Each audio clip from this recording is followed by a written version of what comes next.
I have no one else to blame but myself. And it was worth it. 27 years, 2 children, many cars, and a few cats later, I am sitting here at the Four Seasons, and I would do it all again. To a new episode of Most Memorable Journeys. And this might as well be, or probably is, the most significant trip of my life. As I'm sitting here with my laptop in the December sun, having one of the best cappuccinos in the world at Colors Coffee of the Four Seasons Hotel in Limassol, I realize how far I have come and how much I love my life and how much I love this podcast. I am so glad and also a little proud that I started it. And I want to thank you for listening and for your interest in my life, in my journey, and in all the other people's journeys who are interview partners once in a while. But let's see what this is all about, what this most significant journey is all about. In a few days, my husband and I will celebrate our 26th wedding anniversary. Who would have ever thought, when I left Cyprus in 1988 and decided that I will never come here again, that this would happen? Well, we know that John Lennon said, life happens when you are busy making other plans. And if you have been listening to my previous episodes, you will know that the last time I had worked in Cyprus as a tour guide was in 1988. And that I had no intention to ever come back. But then life happened. And the bottom line is, never say never. After my last summer here in Cyprus, I spent 3 more years traveling and working all over the world. And then I decided to settle in Switzerland, in my home country. And I started working in a hotel in Zurich, and then moved to my hometown, to Lucerne, and worked in a travel agency. During these years, a lot of life happened, as it does to all of us. But somehow, I was never really 100% sure if I was happy staying in Switzerland forever. And I had always left my options open. After a crazy holiday in December 93 in Cuba, there were some, let's say, unexpected developments which I know today happened for a reason. There is never any coincidence. There's no coincidence. Everything happens for a reason. All our decisions have consequences. And some opportunities only turn up once. And I think I've been saying that in some other episodes before. But this is just how it is. Very often it's fear that stops us from saying yes to something. Because we don't like to leave our comfort zone. But it is also a fact that the comfort zone is the place where our dreams die. And this is why today I will tell you how I decided to leave the comfort zone and take a leap of faith. And this is how the story goes. In January 1994, I met up with the man who is now my husband. And at the time, we were both unattached. We had known each other for many years. And we decided that it may be a good idea for me to move to Cyprus. I was ready to settle down. But I was in the middle of my marketing exams, so our plans had to wait until August. And this also gave me some time to get used to this idea of moving again, giving up my apartment, and selling my beautiful, bright red Volkswagen Corrado, because we were planning to buy a 4-wheel drive in England and drive it down to Cyprus. If you are not familiar with driving in Cyprus, you may probably wonder, why on earth did we buy a car in England? But you see, Cyprus was a British colony until 1960. And like in England, they are driving on the left side of the road. And because at the time I was a foreigner, well, I'm still a foreigner, but now I'm a naturalized Cypriot. But then I was allowed to import a duty-free car. And driving to Cyprus instead of flying sounded like more fun and also gave me the opportunity to pack more stuff. The countdown had started, summer came, and August was just around the corner. And I was getting a little more and more anxious because I was actually planning to go and live somewhere forever after I hadn't lived anywhere for longer than a maximum of a year and a half, even less, since my 18th birthday. But I don't really think that I realized 100% what I was doing at the time. And it's interesting to look back 27 years later, and I wonder sometimes what would have happened to me if I hadn't taken that decision. There are moments in our lives which are significant. And as I already said, all our decisions have consequences, and this was a big one. But the things we do for love. Anyway, in August 1994, I flew to London from Switzerland to meet up with my husband Hector, who came from Cyprus and who had thoroughly studied the car market and has been responsible for all our car choices for the last 27 years, because I don't really care what I drive, as long as it gets me from A to B. He knew exactly what we needed, and so we drove our rental car to Godalming in Surrey, because Nigel, one of my husband's business associates, was going to help us purchase a Range Rover. I remember that we were staying at one of those very British English bed and breakfast hotels with one of those narrow carpeted stairs. And the next day we went car shopping. And Nigel knew exactly where to go. The deal was done fairly quickly. Shortly after our arrival in the UK, I was the happy owner of an Ardennes green Range Rover, with which we drove down to Dover, the same day actually, a few hours after we bought it, to get on the ferry that took us to Calais in France. And when we were filling out the forms for the ferry, we didn't know the car registration and had to go outside to check, which made us look a little suspicious. At least I got the idea from the person who was selling us the ticket. He probably thought that we had stolen the car somewhere.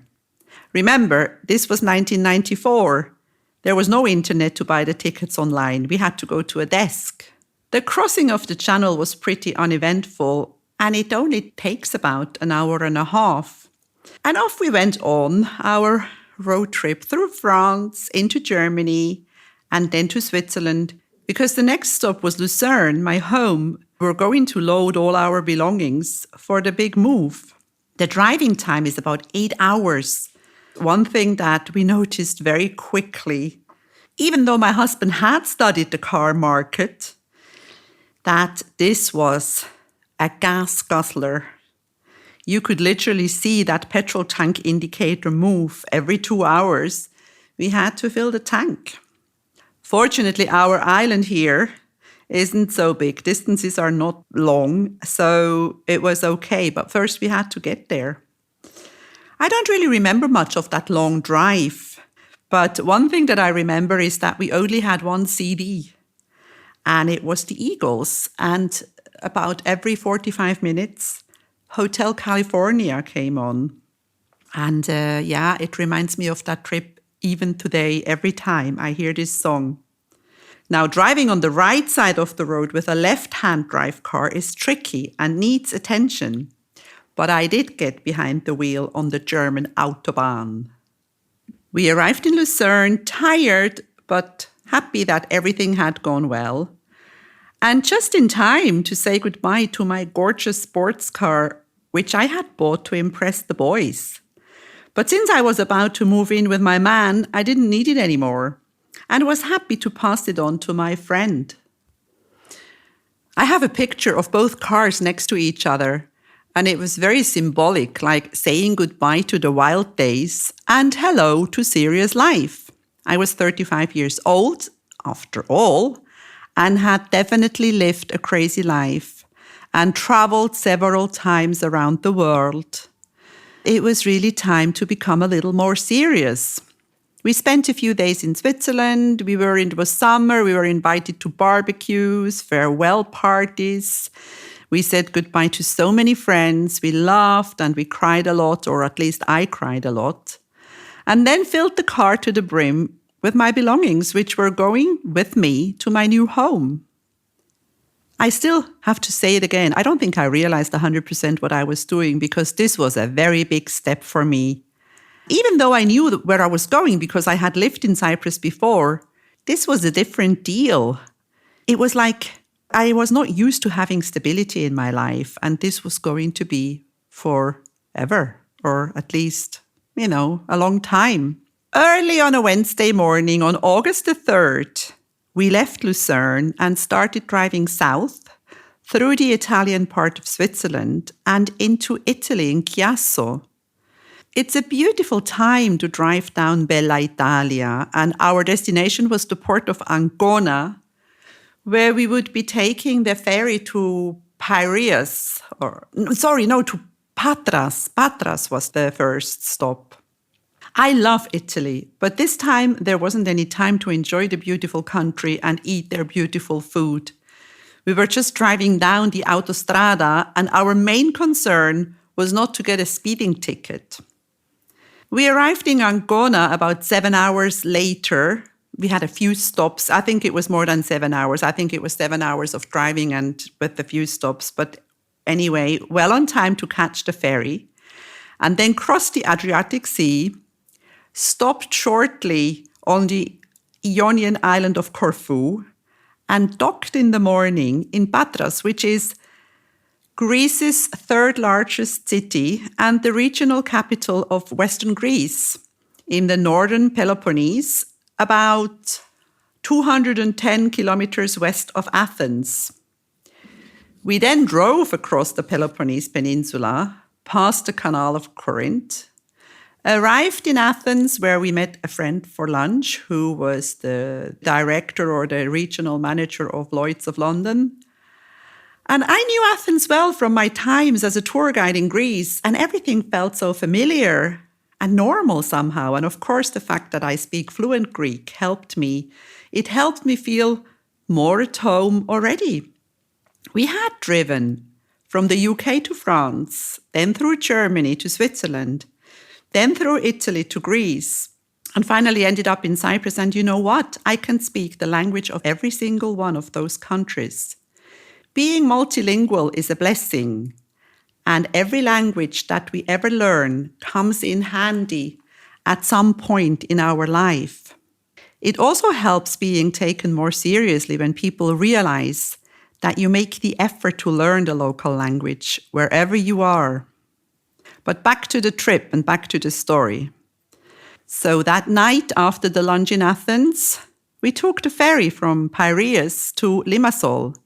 And that trip was fun. The name of the ship was Nissos Kypros, which means the island of Cyprus, very appropriate for a trip to Cyprus or for a move to Cyprus. And there was a casino. I had spent lots of time on cruise ships in the Caribbean, and also going from Miami to the Bahamas, where I used to be on my own and bored to tears. Some nice British croupier had taught me how to play blackjack. And of course, I had practiced during my trips in the US when I was in Las Vegas or in Atlantic City. On this trip on the ferry, I won £100. Even though my husband still says today that he won them, but who cares? I still think it was me. After the first night on the ferry to Cyprus, we arrived on the beautiful Greek island of Rhodes, where I had worked as a tour guide for the first time at the tender age of 20, and I had never been back since. We had time to go for lunch, and it felt so amazing to see where all this fascination with traveling and working abroad had started. My gypsy life had come full circle, and this was the end. I was on my way to settle. On Saturday, the 6th of August, around lunchtime, we arrived at the port of Limassol and drove to my new home. Hector and I had known each other for a long time, but we had never lived together. And we were both 35 years old. I had never actually lived with anybody. And this was going to be an interesting experience. I think once I had unpacked my stuff and more or less settled, reality hit me. And of course, the summer heat in Cyprus didn't help. I was miserable. The first few days in my new home, I felt homesick and cried every night while drinking beer. And then my usual survival instinct kicked in, and I started renovating the apartment. Basically took everything apart, painted, changed all the light fixings, and bought new furniture. Our agreement was that I would stay for a year and see how it goes. And at first I was reluctant to invest money in new stuff, but then I had a life lesson from my best friend Ruth. When I mentioned to her that I wasn't about to spend money because I wasn't sure how long I was going to stay here, she told me that these are investments in life. And if I didn't create the surroundings, which I like, it wouldn't work. It wouldn't be a real test and it would fail. And I never forgot that. We have to make investments in life because if we don't try, we will never know. I had been an independent woman with a great job and a huge salary, and I had given it all up because I wanted to know if I could live a happy life in Cyprus with my man. I had a job waiting for me at the Sheraton Hotel in Limassol, and I started working at the beginning of September. And when I received my first paycheck, I cried. I had gone from 6,500 Swiss francs to 450 pounds. But then again, I had known that before I started. I have no one else to blame but myself. And it was worth it. 27 years, 2 children, many cars, and a few cats later, I am sitting here at the Four Seasons, and I would do it all again. I wouldn't change a thing. And by the way, the green Range Rover, which brought me here, still exists. My husband keeps saying that he will restore it so we can drive it again. In the meantime, it's a classic. And as you know, I didn't only stay for a year. I decided to stay and settle and have a family. And our daughter was born in 1996. And a year and a half later, our son joined us, and my world had turned upside down. Suddenly, I was a mother of 2 small babies at the age of 37. When the kids were small, we traveled to Switzerland, of course. We had to go and show off our babies at my home. And so Switzerland and back, and occasionally to a Greek island because it's a short flight. But I had promised myself that I will make sure that I will teach my kids that they would love traveling. And I did. And in the coming episodes, I will tell you about our adventures together. From now on, it's not going to be me, it's going to be us. Because my life as a globetrotter didn't end just because I had kids. I just took a little break. If you like my podcast, please download all the episodes and subscribe and tell all your friends and family about it. There is a lot more to come and a lot more adventures that wait for you or that are waiting for me to share with you. If you enjoy my podcast, please like, share, and subscribe to my channel. You will find all the information in the show notes.